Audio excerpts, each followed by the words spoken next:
alumnos. Hoy empezamos el camino del sistema endocrino. Sistema endocrino y sistema nervioso están fuertemente ligados, ambos son sistemas reguladores y sistema endocrino tiene la particularidad que vamos a recorrer glándulas específicamente endocrinas, como también tiene otras estructuras que son, además de glándulas endocrinas, tienen otras funciones como el riñón, que vamos a ver sus productos hormonales cuando vean ese sistema. Por ejemplo, la producción de hormonas del riñón lo vamos a ver cuando vean sistema renal. Por lo que, tal como lo dijimos, el sistema nervioso y el sistema endocrino son los grandes sistemas integradores y de coordinación de toda la información, tanto que entra al cuerpo desde el medio externo como también la información desde nuestro medio interno. Son procesos fundamentales para que nuestro cuerpo, nuestro organismo funcione adecuadamente.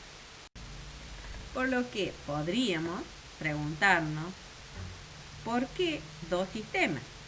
¿Cuál es la diferencia entre ambos? Tenemos que son los sistemas de información pueden ser de dos maneras, o pueden ser sistemas rápidos o sistemas lentos. El sistema rápido claramente está mediado por nuestro sistema nervioso y el sistema lento estaría mediado por nuestras hormonas, es decir, por nuestro sistema endocrino. Entonces, ¿es lo mismo que vimos en el sistema nervioso? ¿Había una vía de señalización? Sí, se puede ver claramente en la sinapsis química, donde tenemos la célula que envía el mensaje, sería la célula presináptica, o sea, tiene una sinapsis química. Esa célula nerviosa libera un neurotransmisor que va a impactar en un receptor, en otra estructura nerviosa o no. O sea, y en el intermedio tenemos, por supuesto, el espacio sináptico. Puede ser una población de neuronas u otros tipos celulares. Ahora veamos qué pasa en el sistema endocrino. Ahora tenemos una secreción autócrina. Veamos cómo es el caso. Tenemos una célula que libera un producto de secreción. Ese producto de secreción es captada por receptores de esa misma célula o por células de esa misma población. Eso sería un proceso autócrino. Ahora les dejo claramente el concepto, entonces, que autócrino, esas células secretan sustancias que afectan a su propio funcionamiento, o sea, a esa misma célula, al unirse a los receptores de superficie o a células de esa misma población. Eso sería, por ejemplo, muy usualmente en el caso de los linfocitos. ¿Qué pasa en el caso de la secreción paracrina? El mensaje actúa localmente, o sea, que va a ser sobre células vecinas. Es captado por células pertenecientes a otra población. O sea, no al mismo tipo de células de la que se libera, sino a otra población de células. Ese producto va a viajar por el espacio en la matriz extracelular hasta impactar en receptores en las células de otra población. ¿Cuál sería el efecto paracrino? Estas células secretan sustancias, pasan al líquido extracelular o matriz extracelular y van a influir en otras células vecinas de otra población. Esto se ve muy usualmente en la mucosa duodenal, en la mucosa estomacal, la producción de hormonas que están a nivel de la mucosa intestinal, como secretina, colocitoquinina, son efectos paracrinos. Ahora, ¿cómo sería la vía de señalización endocrina? Claramente volvemos a tener una célula que va a tener un producto de secreción. Ese producto de secreción se llama hormona. ¿Por qué? ¿Cuál es la diferencia? Va a actuar sobre una célula blanco, pero para ser transportada debe viajar a través de la sangre. Otra forma de comunicación entre las células es a través de la señalización por mediadores locales. Estos mediadores locales tienen gran potencial de estimulación o inhibición en el caso. ¿Por qué? Porque esto de estimulación o inhibición se hace con muy pequeñas cantidades de esta sustancia que se libera. ¿Qué pueden ser los mediadores locales? Pueden ser factores de crecimiento, citoquinas, eicosanoides y también pueden ser gases como el óxido nítrico, el cual tiene un papel muy importante a nivel del árbol bronquial y también a nivel de los vasos sanguíneos. Si nosotros hacemos una rápida comparación entre el sistema nervioso y el sistema endocrino, sus características nosotros tenemos. El componente principal en el sistema nervioso, ¿cuál es? El tejido nervioso. En el sistema endocrino, las glándulas endocrinas. La vía de comunicación que tenemos son los nervios y en el sistema endocrino la vía de comunicación es a través de los vasos, la sangre. El sistema de transmisión son los impulsos nerviosos o electroquímicos en el tejido nervioso y en el sistema endocrino las hormonas. La velocidad de respuesta. Es claro que en el sistema nervioso es una respuesta rápida, precisa, mientras que en el sistema endocrino va a ser la respuesta más lenta.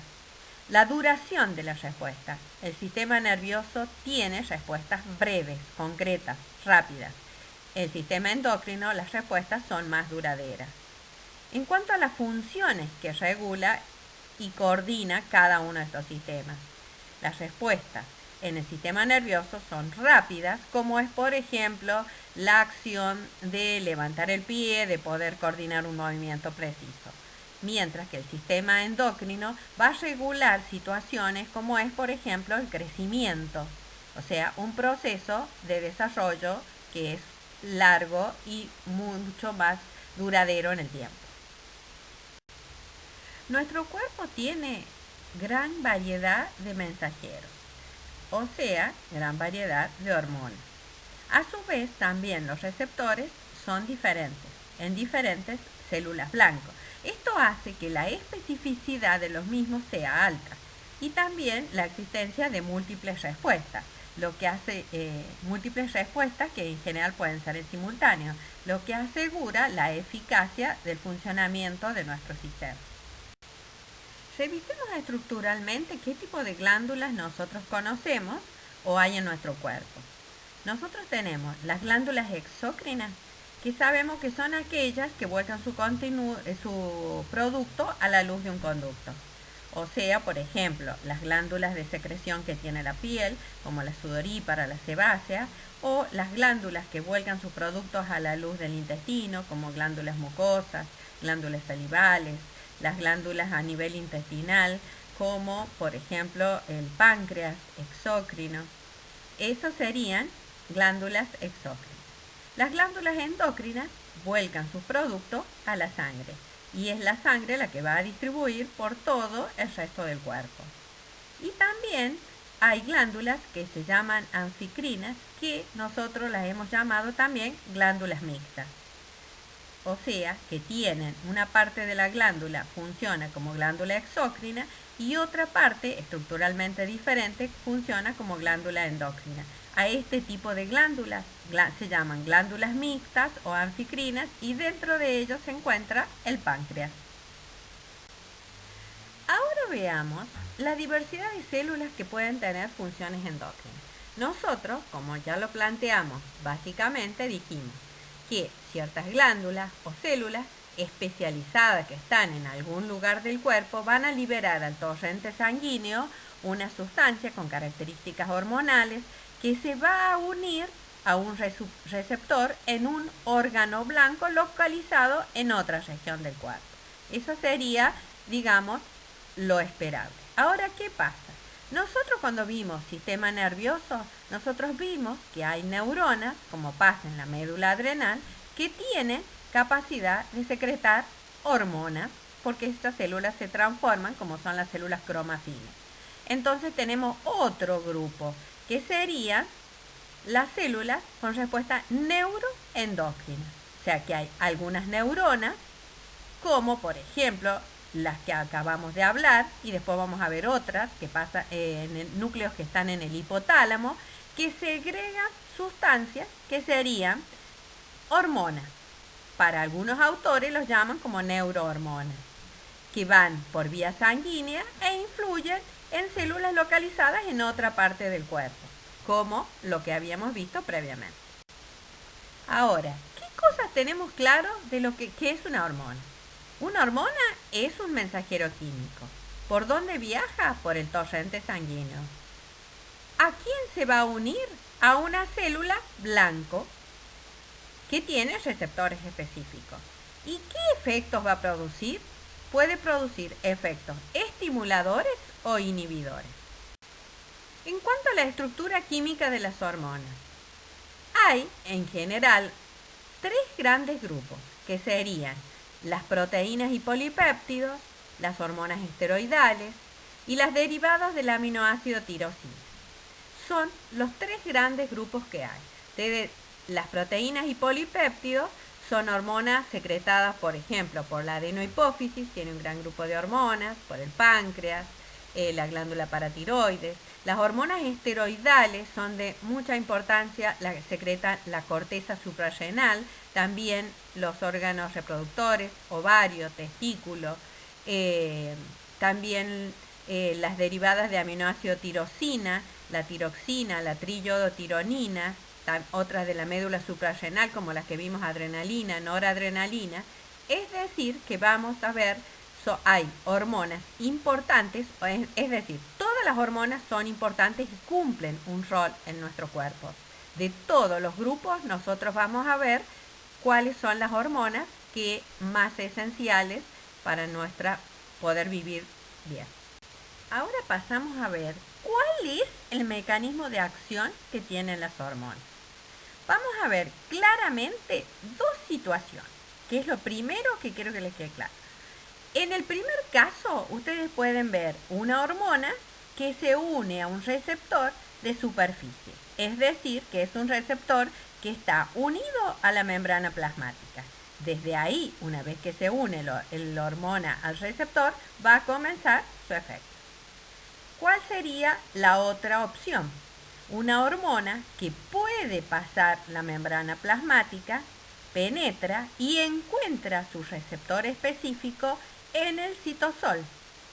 Una vez unido, formado el complejo hormona-receptor, va a pasar la membrana nuclear y va a ejercer su efecto unido al ADN. Esas serían las dos opciones. En este caso, ¿por qué se une la hormona al receptor de membrana? Se une al receptor de membrana porque la hormona no puede pasar la membrana plasmática, entonces encuentra su receptor a nivel de membrana. La unión hormona-receptor va a activar segundos mensajeros. ¿Cuáles pueden ser segundos mensajeros? Como va a producir adenosín monofosfato cíclico o GMP cíclico. ¿Para qué? ¿Cuál va a ser el efecto que va a producir esto? Puede activar enzimas, cambiar la permeabilidad celular de la membrana, permitir o estimular la síntesis de una proteína, en realidad producir diferentes cambios metabólicos. Ahora, los mecanismos de acción de las hormonas esteroidales.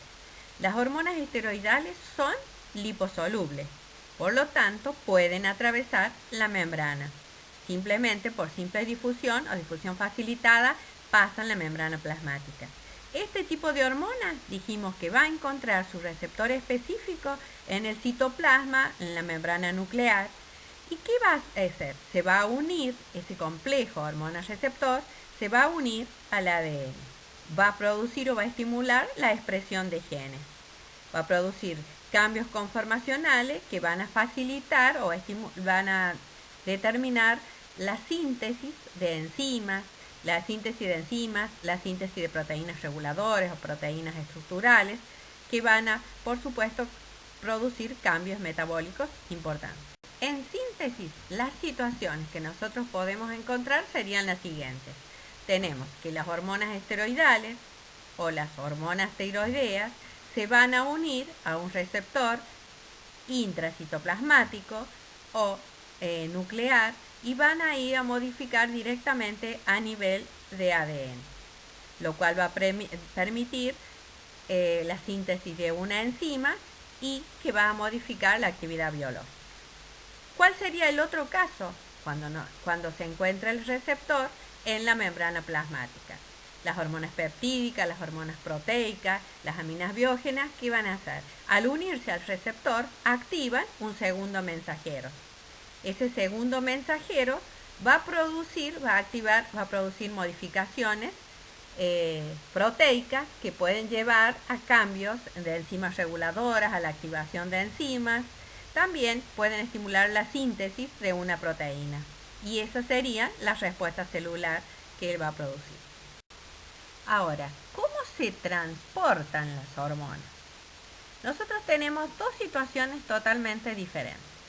Las hormonas hidrosolubles y las hormonas esteroideas o tiroideas, que serían las liposolubles. En cuanto a las hormonas hidrosolubles, péptidos y catecolaminas, se disuelven en el plasma. Se transportan hasta el sitio u órgano blanco, donde van a difundir a través de los capilares. Tengamos en cuenta que en una glándula endocrina, los capilares, para que puedan entrar las hormonas, para poder circular por la sangre, estamos necesitando que los capilares sean fenestrados. No nos olvidemos el detalle. Entonces, esas hormonas van a poder llegar a esa célula blanco. ¿Qué pasa con las hormonas esteroideas y tiroideas? Las hormonas tiroideas y esteroideas son liposolubles, pero para poder circular por la sangre van a circular unido a proteínas plasmáticas. Proteínas plasmáticas como las globulinas. También una pequeña cantidad va a circular libre. La hormona activa es la hormona libre, pero para protegerla, las hormonas viajan unidas a proteínas. Principalmente otro gran transportador de proteínas es la albúmina. La fracción libre de la hormona es la que va a poder difundir desde el plasma al líquido intersticial y es la que va a cumplir su efecto, es decir, que es la que se va a poder unir al receptor.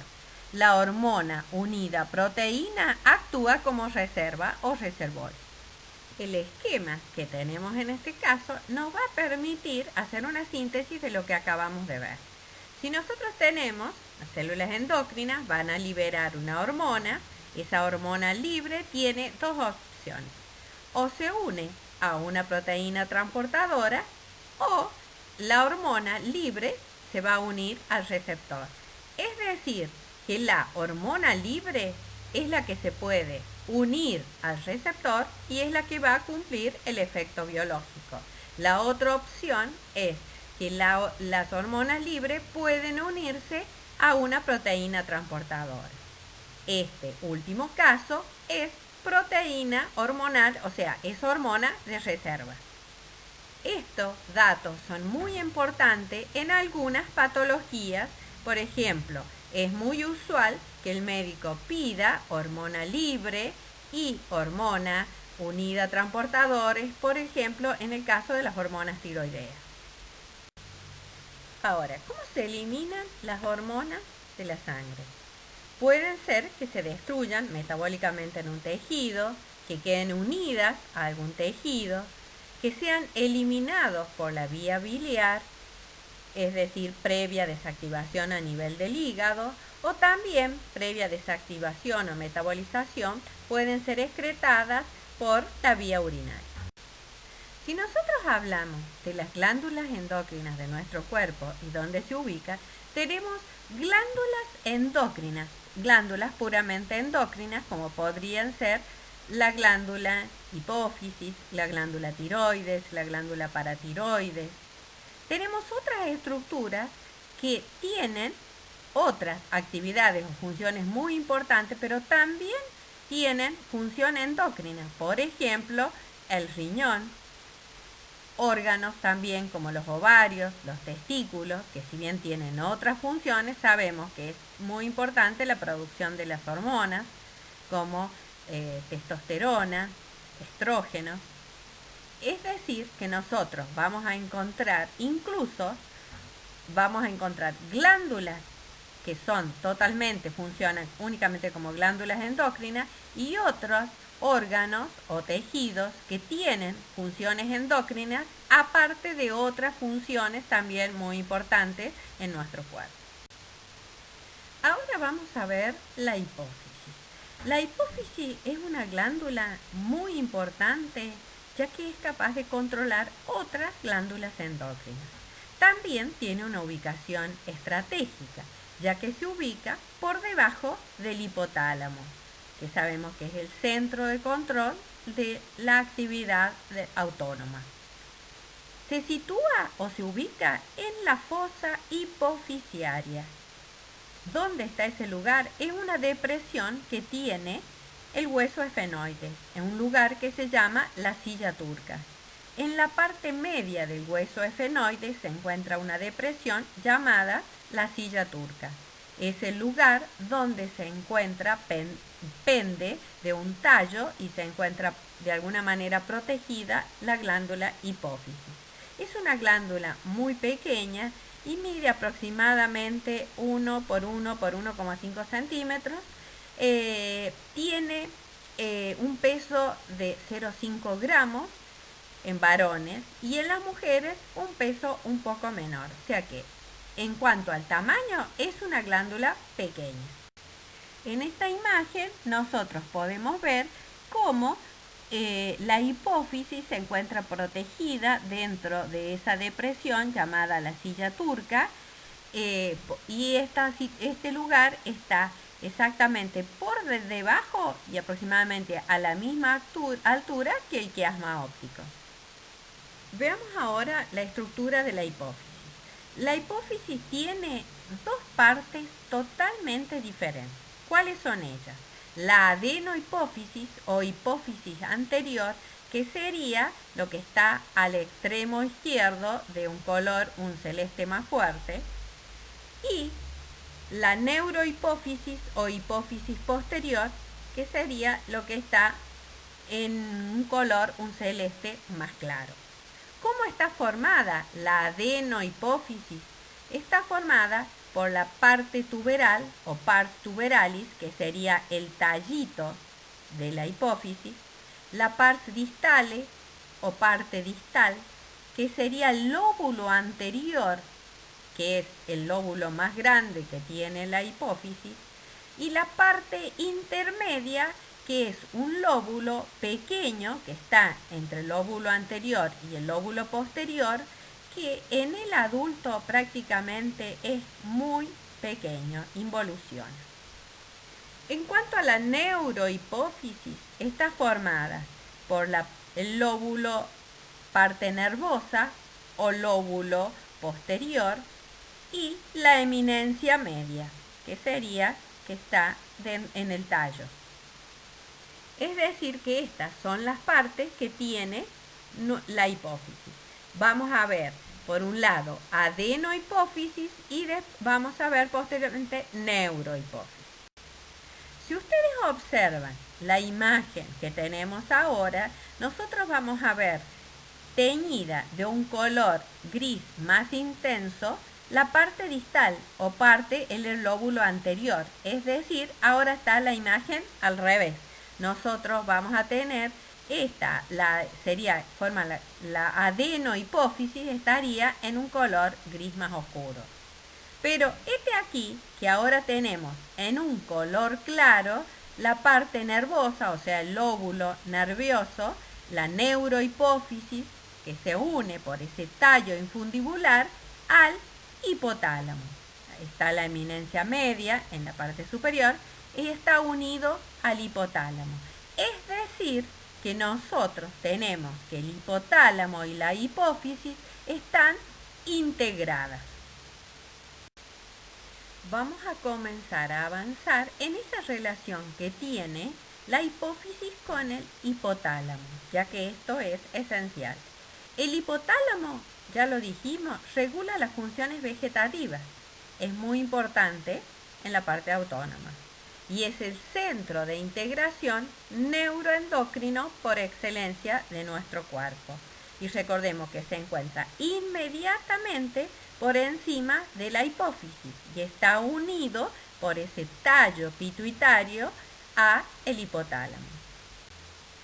Si bien el hipotálamo está formado por numerosos núcleos, en este momento nos interesan especialmente dos de ellos, que están marcados con un círculo rojo. El núcleo paraventricular y el núcleo supraóptico. Uno está en la parte superior y otro en la parte inferior. ¿Por qué nos interesan? Vamos a entender por qué nos interesan estos núcleos. Núcleos del hipotálamo. Entonces, el hipotálamo, desde los núcleos supraóptico y paraventricular, salen axones que van a constituir un haz hipotálamo hipofisario. ¿A dónde? ¿A qué parte de la hipófisis van? Hacia la neurohipófisis. Hipotálamo e hipófisis están unidos por un haz que nacen en los núcleos supraópticos y paraventricular del hipotálamo y llegan a la neurohipófisis, de allí su nombre. Entonces, nuestra clave, lo que estamos viendo ahora, es la neurohipófisis. Los cuerpos de las neuronas están en los núcleos que dijimos en el hipotálamo, supraóptico y paraventricular.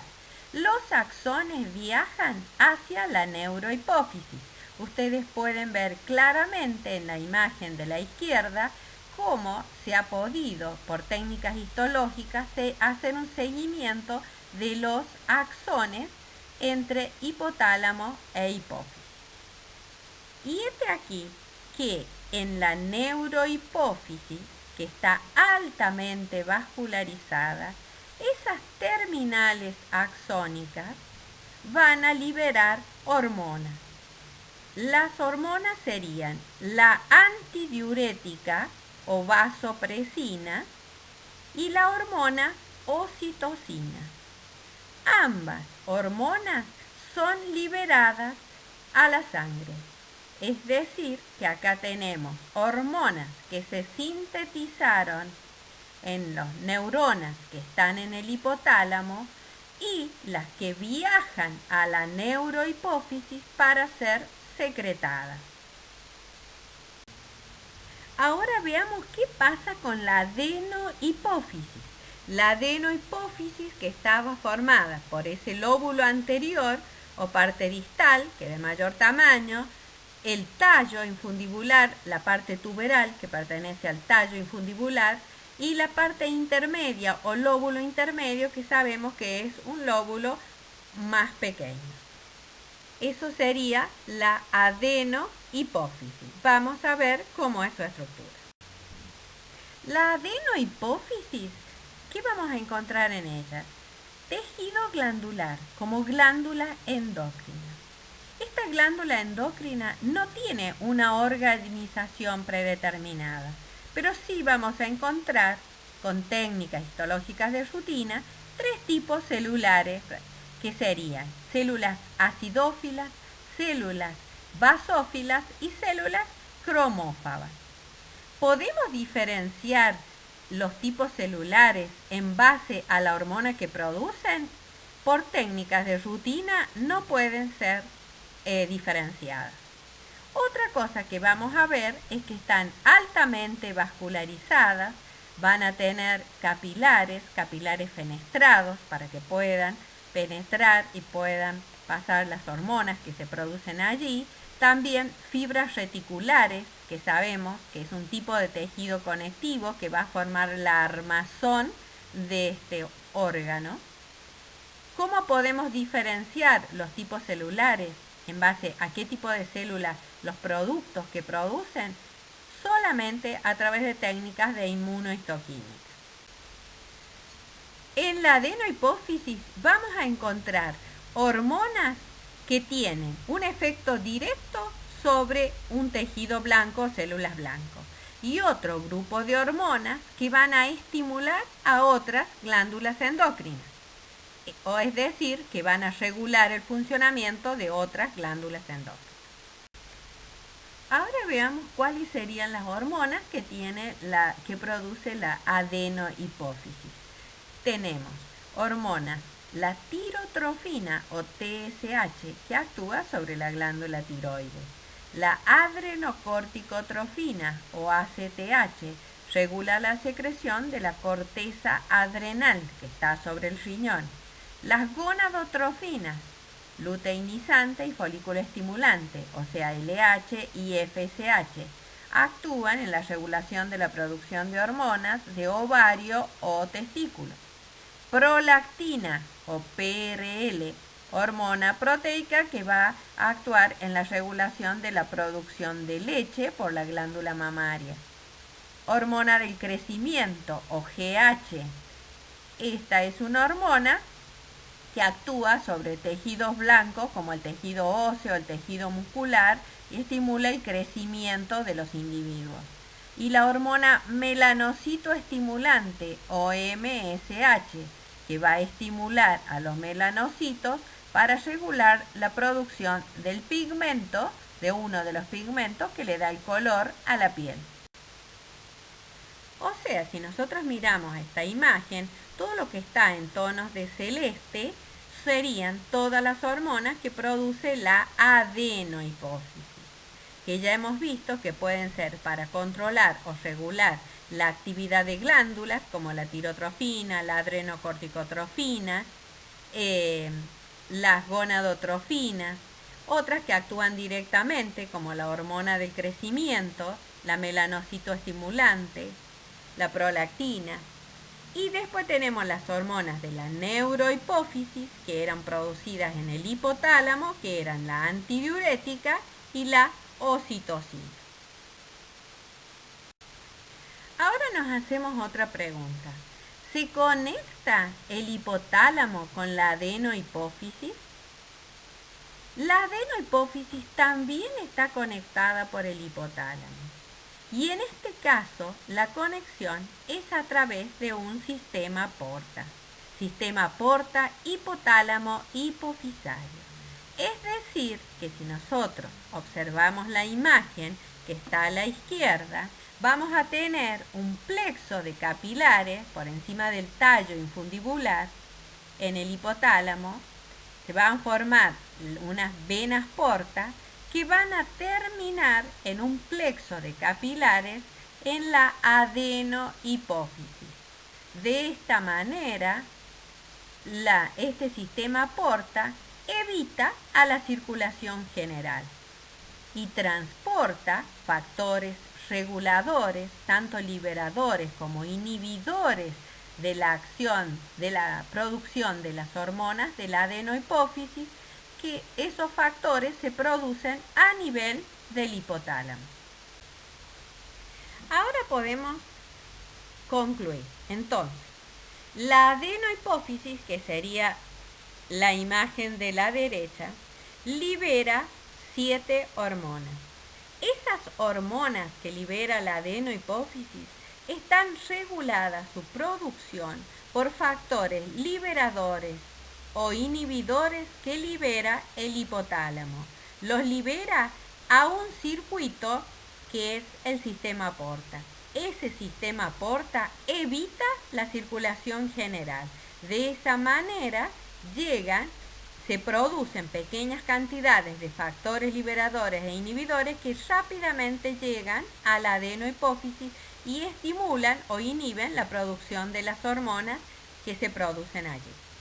Veamos la imagen de la izquierda, una situación totalmente diferente, la relación del hipotálamo con la neurohipófisis.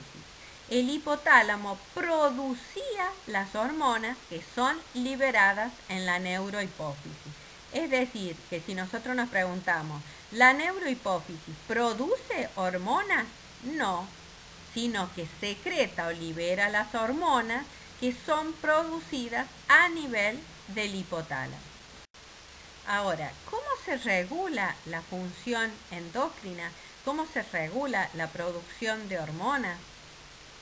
En realidad, nosotros podemos hablar de feedback positivos y de feedback negativos. Los feedback positivos son los más escasos. los mecanismos de regulación que permiten aumentar la producción de una hormona cuando su efecto de concentración es alto. Es decir, que comienza la producción, en este caso, la hormona, que vamos a poner como ejemplo, es oxitocina, producto de la neurohipófisis, comienza a producirse ante las primeras cantidades de oxitocina, es un estímulo para que la glándula continúe liberando más cantidad de oxitocina. Es decir, que estamos hablando, sería que la glándula se regula por un feedback positivo. Ahora, ¿cómo sería la retroalimentación negativa? Sería que, por ejemplo, una hormona actúa sobre una glándula. Esta glándula libera una hormona. Esa hormona va a llevar a circulación y va a regular la producción de la primera hormona. Puede ser directamente o a través de un mediador. O sea, la misma hormona va a controlar la producción de la primera. Veamos un caso de retroalimentación negativa. Acá tenemos que el hipotálamo produce un factor liberador que es TRH, que va a estimular la liberación de TSH de la adenohipófisis. TSH estimula la producción de las hormonas tiroideas. Esto hace que aumenten los niveles de T4 en sangre. Esos niveles, cuando están normales ya de niveles de T4 en sangre, van a permitir que a nivel de la hipófisis y a nivel del hipotálamo inhiban o disminuyan la producción tanto del factor liberador como de TSH. En este caso, esto se entiende como regulación negativa. Veamos entonces con un poco más de detalle estas hormonas. Ya sabíamos que son hormonas de la neurohipófisis que habían sido producidas a nivel del hipotálamo. Tenemos la hormona antidiurética o vasopresina, también conocida con el nombre de ADH. Estas son hormonas proteicas. ¿Qué hace? Regula el balance hídrico. ¿Por qué? Porque va a permitir que se reabsorba agua a nivel del túbulo colector mediante unas proteínas que se llaman acuoporinas, que son receptoras que aumentan la permeabilidad al agua a nivel del túbulo colector, o sea, aumentan su reabsorción. Cuando hay hipersecreción de esta hormona, puede producir un aumento de la presión arterial. Y por otro lado, una hiposecreción puede producir una secreción continua de orina y que es una de las características de la diabetes insípida. Ahora veamos oxitocina, la otra hormona que es producida a nivel del hipotálamo y secretada a nivel de la neurohipófisis. También es una hormona peptídica, nosotros sabemos, ya lo acabamos de decir, que es una hormona que actúa principalmente a nivel de útero y a nivel de mama. ¿Cómo se regula? Se regula por feedback positivo.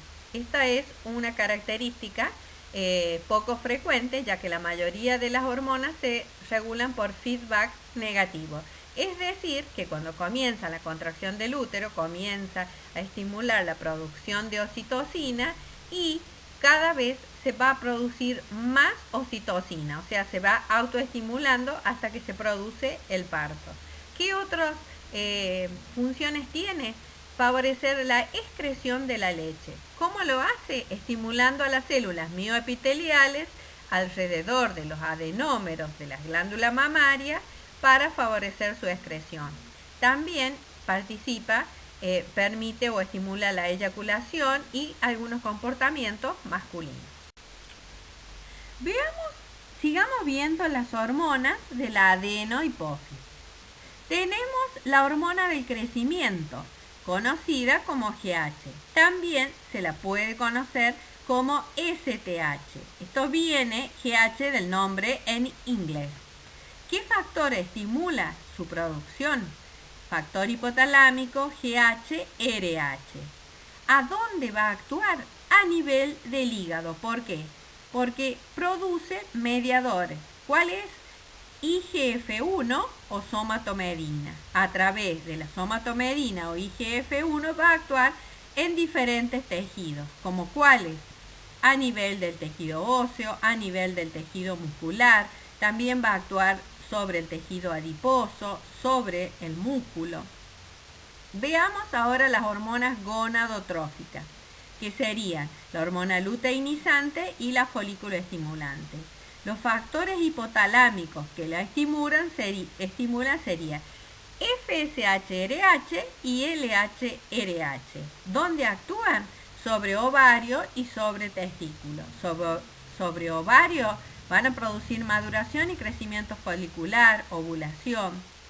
En el testículo estimulan la espermatogénesis, la síntesis de la hormona masculina, pero en el caso de las hormonas gonadotróficas y su acción, o sea, efectivamente todo cómo actúan, lo vamos a ver cuando veamos sistema reproductor. Veamos la TRH, que sería el factor que estimula la producción de la hormona tirotrófica, que sería TSH. El nombre nos está indicando, o sea, que actúa sobre la glándula tiroides para la síntesis de la hormona T3 y T4.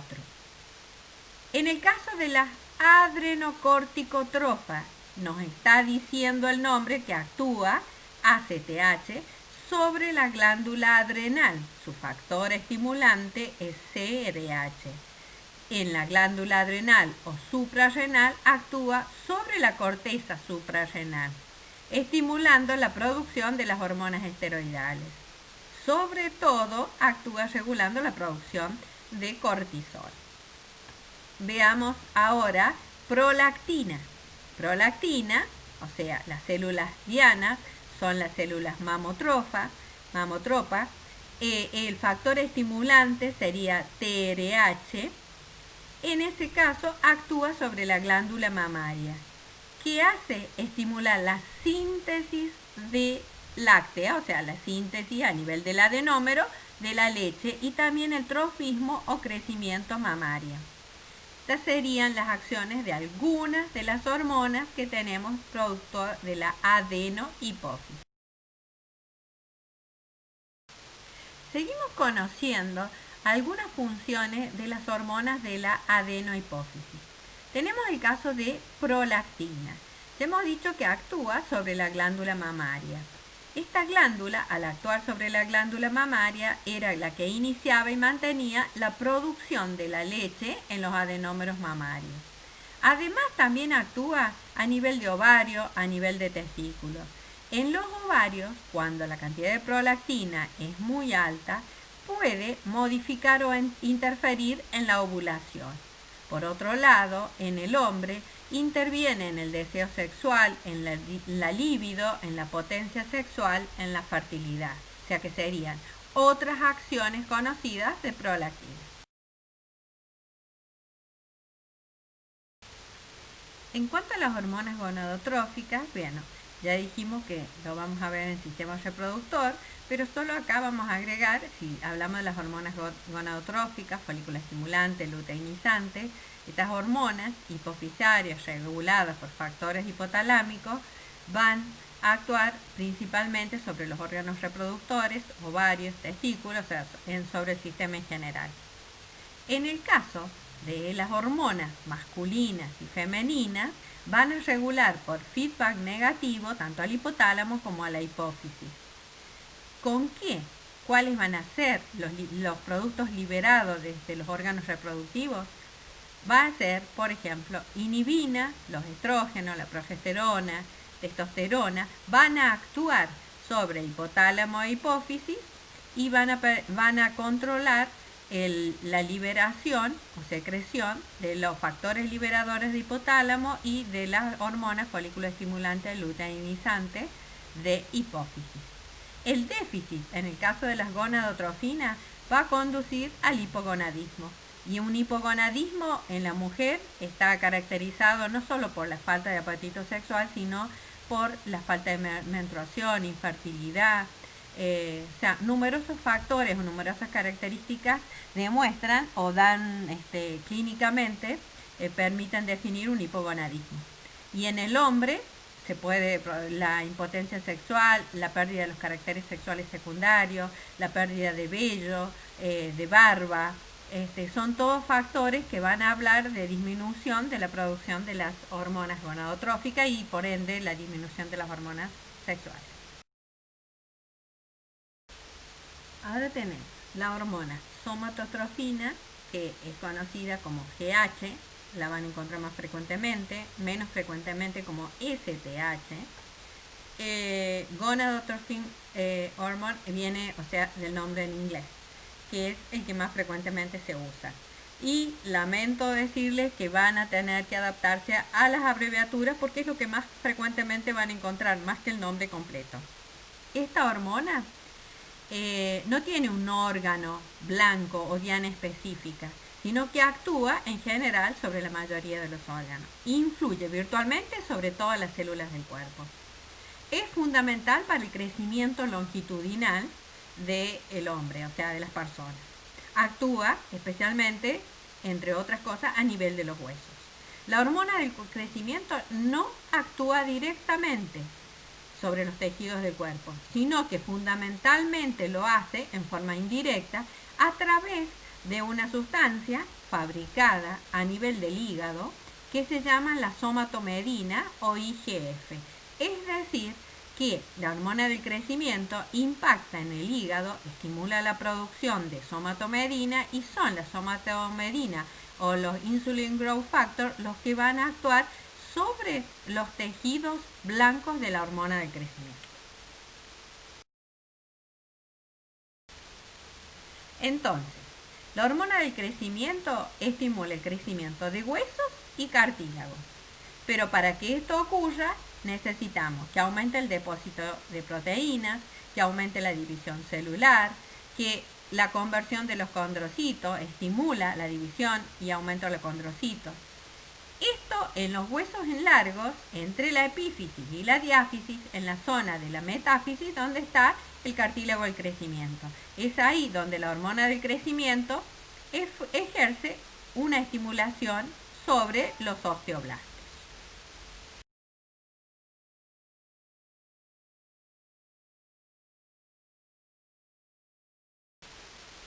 Entonces, podemos resumir más actividades o claramente las funciones de la hormona de crecimiento.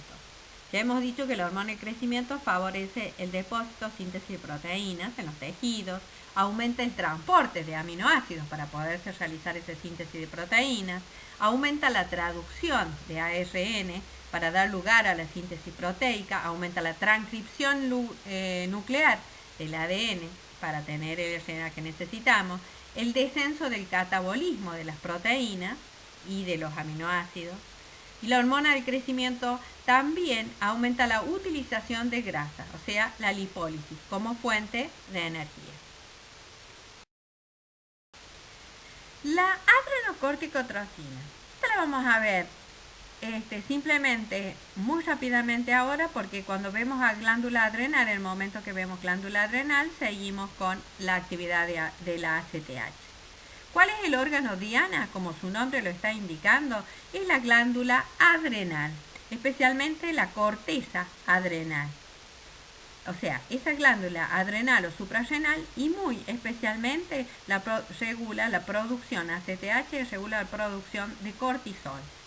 Mientras que de aldosterona, o sea, el principal mineralocorticoide, la regulación es menor porque tiene otro sistema de regulación a través de angiotensina 2. Y en menor medida la regulación de la hormona masculina producto de la otra zona de la corteza suprarrenal.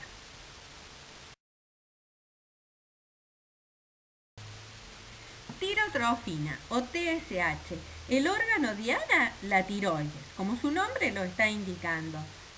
¿Qué es lo que hace? Estimula a nivel de la tiroides, estimula la producción de las hormonas T3 y T4 que libera sangre. ¿Quién es el que controla la producción de tirotrofina?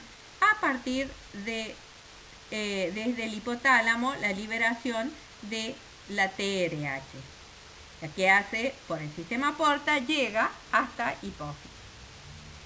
¿Qué va a hacer? ¿Qué hacen las hormonas tiroideas? Van a activar o aumentar o acelerar el metabolismo de la mayor parte de las células de nuestro cuerpo. Por lo tanto, es una hormona imprescindible para la activación metabólica para el crecimiento. Ahora, la hormona melanocitoestimulante, ya vimos que es la preprohormona, es de la misma preprohormona que se produce la adrenocorticotrofina o ACTH. La hormona melanocitoestimulante va a estimular a los melanocitos que se encuentran en las capas más profundas de la piel, en la capa basal, y tiene como función la producción. En este caso, los melanocitos van a producir el pigmento de la piel y la MSH estimula la producción de este pigmento. La producción de melanina, los melanocitos contienen gránulos en su citoplasma que están unidos a su membrana. Pueden ser los premelanosomas, que son los que van a producir la melanina, y los melanosomas, que ya guardan la melanina. Ahora, ¿quién o de qué se produce ese pigmento llamado melanina? Necesitamos un aminoácido que se llama tirosina. A través de una larga serie de reacciones va a llegar a dopaquinona, y a partir de ella se van a producir la feomelanina, que es lo que le da el color a las pieles rojas o amarillas, y la eumelanina a las pieles negras o marrones. Es decir, que de acuerdo al camino de síntesis vamos a tener diferentes pigmentos. Bien, en el próximo video vamos a ir viendo uno a uno las características y las funciones, y por supuesto comenzaremos con la ubicación y su estructura de cada una de las glándulas endocrinas. Esperamos que esta primera parte les haya resultado leve.